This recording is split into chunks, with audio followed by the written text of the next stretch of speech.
Hello, this is Wendy Boulevard. I'm coming back to you because I like to talk to you about the things that narcissistic people will do when people are not looking, especially those that they are in a relationship with.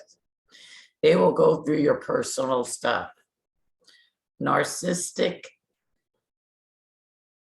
personality disorders are consistently doing things that they will eventually be confronted with. Therefore, they spend an enormous amount of time trying to dig up pieces of what they consider incriminating evidence against you so that they can have ammunition when they are finally caught. They will try to come up with things that will make you look bad instead of them. And this is so true. I have experienced this firsthand on many different levels. They will try to find anything that looks like they can manipulate it, a piece of evidence that is really nothing. They will go ahead and try to use that against you. That is something that I have witnessed firsthand.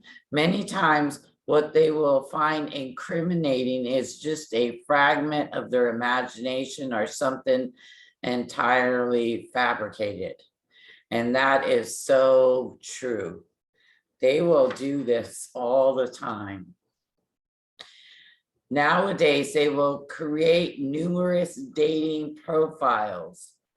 Not all narcissistic personality disorders cheat, but most of them do. And the ones that don't tend to be of a certain type of narcissistic personality disorders, which I will get into the types in a different video. And so what they do is they use how they use seduction on people is to use manipulation, control, and destroying the self-esteem of their partners. In most cases, they're serial cheating, withholding affection, degrading requests, verbal assaults, and addiction to the off-color websites, meaning the porno sites. Yes, I know this. I lived with one. I had to deal with him for 30 years because of our kids.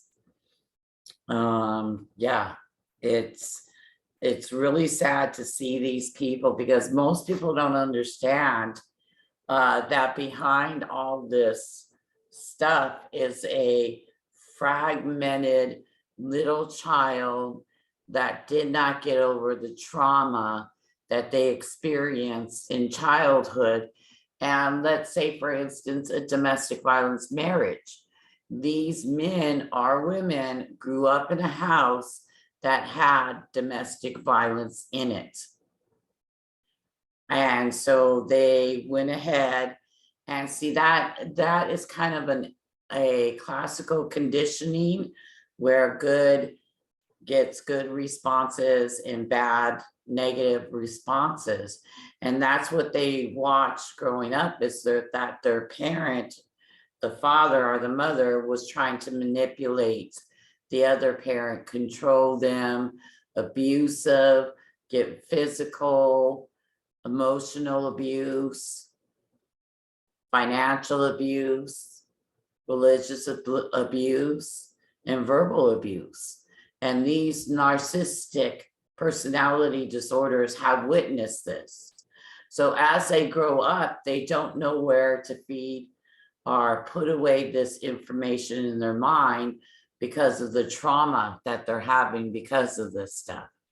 And it's really sad to see, because some of them, if they consistently stayed on that positive aspect of themselves, they would have a better life than what their parents do.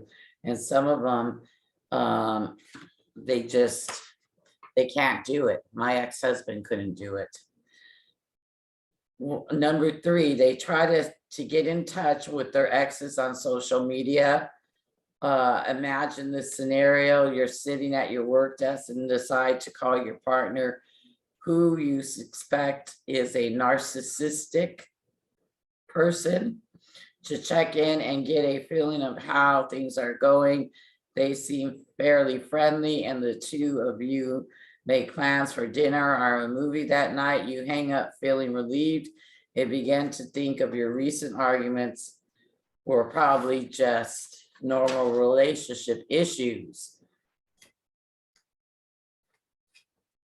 The narcissistic person, however, hangs up and goes back to liking their ex's Facebook and Instagram photos. The two of you have been arguing a lot lately due to their relationship crimes. So they have to line up another source or two of narcissistic supply to have as a backup for when you finally come to see your senses and give them the much needed boot. The moral of this story: never trust that a narcissistic will be a decent person ever. And that is so true. With that being said, I'm going to end today, and there is more to come. You have a great day, and God bless.